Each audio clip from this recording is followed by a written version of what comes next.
জল বাগান করতে গিয়ে কত কিছু দেখতে হয়, মানে প্রকৃতির কত খেলা নজরে আসে প্রতিদিনই। কি অদ্ভুত প্রকৃতির খেলা দেখুন। এইটা দেখুন একটা মানে একটা শালুকের পাতা দেখতেই পাচ্ছেন আপনারা, কিন্তু শালুকের পাতার মধ্যে কি আর কিছু লক্ষ্য করেছেন?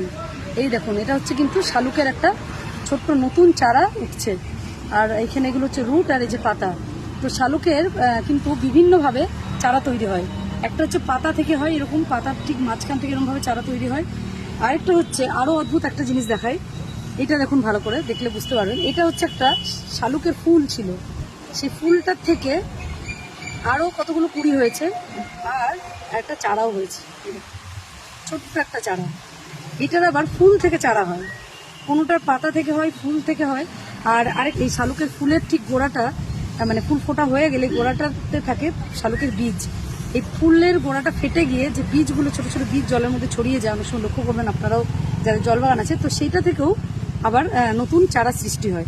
তো কত রকমভাবে একটা শালুক গাছ চারা দেয়, দেখুন কি অদ্ভুত লাগছে, অসম্ভব সুন্দর লাগছে। আর আরেকটা তো আপনারা জানেনই যে গোড়া থেকে হয়, যেটা শালুকের বাল্ব বলা হয়, সেটাই বেশি আমরা সাধারণত জানি যে বাল্ব থেকে চারা হয়। কিন্তু কি অদ্ভুত প্রকৃতির খেলা দেখুন। দেখুন এখানে প্রচুর শালুক রয়েছে, আমাদের পদ্মের পাশাপাশি শালুকেরও প্রচুর ভান্ডার রয়েছে, বিভিন্ন ভ্যারাইটির বিভিন্ন রঙের শালুক গাছ রয়েছে। যারা নিতে চান তাদেরকে চলে আসতে হবে ঐশিকার জল বাগানে, দুর্গাপুরের বিজন স্টিল টাউনশিপের মার্কন এভিনিউ অভিযাত্রী ক্লাবে নিউটন রোটারির একদম পাশেই রয়েছে আমাদের ঐশিকার জল।